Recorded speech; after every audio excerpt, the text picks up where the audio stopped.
வணக்கம் நண்பர்களே. இந்த வீடியோவில் பார்த்துட்டு துளசிங்க. துளசியில் நிறைய வகை உண்டுங்க. இதில் நம்ம பார்த்துட்டு இருக்கிறது நார்மலுங்க. ரெகுலராக எல்லா இடமும் கிடைக்கக்கூடிய ஒன்றுங்க. இந்த துளசி ஏன் கோவில் திருத்தத்தில் தராங்க அப்படின்றது உங்களுக்கு தெரியுமா? அந்த துளசியும் பச்சை கற்பூரமும் கலந்து எதுக்கு தராங்க அப்படின்றது தெரியுமா? என்ன ரீசன் அப்படின்னா, இரத்தத்தை சுத்திகரிக்கக்கூடிய தன்மை இந்த பச்சைக்கு இந்த துளசிக்கு உண்டு.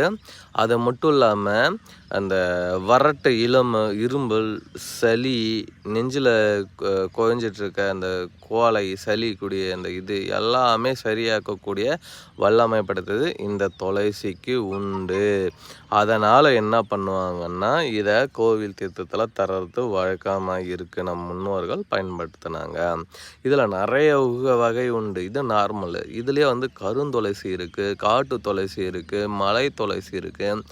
இதை விட பவர்ஃபுல் எது அப்படின்னா கருந்துளசி. கருந்துளசிலேயே காட்டு துளசி கழிச்சதுன்னா இன்னும் பவர்ஃபுல் காட்டு துளசி. அந்த கருந்துளசிலேயே பார்த்திங்கன்னா இந்த மலை துளசின்னு சொல்லுவோம். அதை கிடச்சதுன்னா இன்னும் ரொம்ப பவர்ஃபுல்லாக இருக்குங்க.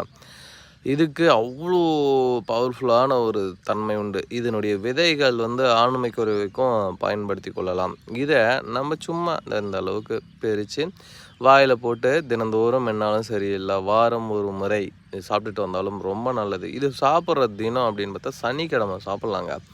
ஏன் சனிக்கிழமை அப்படின்னா, சனிக்கிழமை நான்வெஜ்ஜு பெரும்பாலும் யாரும் சாப்பிட மாட்டாங்க.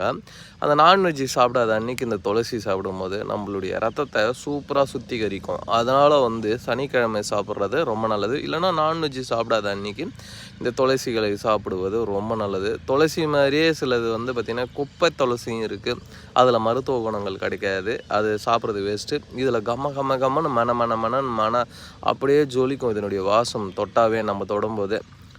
ஆனால் இதுவே அந்த குப்பை துளசின்றது தொடும்போதே ஒரு மாதிரி துர்நாற்றம் வீசும். அது சாப்பிடக்கூடாது. அதில் மருத்துவ குணங்கள் கிடையாது. சரிங்களா? அதனால் இந்த துளசிகளை சாப்பிட்டு நம்ம நோய் இல்லாமல் வாழுமாறு கேட்டுக்கொள்கிறேன்.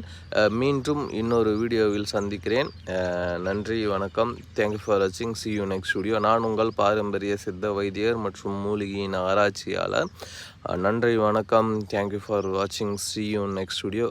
மற்றொரு வீடியோவில் மற்றொரு மூலிகையை காட்டுறேன். நம்மளுடைய சேனலை சப்ஸ்கிரைப் பண்ணி வச்சுக்கோங்க. தெரியாத விஷயங்களை தெரியப்படுத்துவதே நம்மளுடைய நோக்கம். உங்களுக்கு ஏதாவது பிரச்சனைகள் இருக்குன்னா கமெண்ட் பண்ணுங்கள். அதுக்கான மூலிகைகளை நான் காட்டித்தரேன். நன்றி, வணக்கம். தேங்க்யூ ஃபார் வாட்சிங். see you next video. அடுத்த வீடியோவில் சந்திப்போம். நன்றி, வணக்கம். தேங்க்யூ ஃபார் வாட்சிங். see you next video. Bye bye, tata.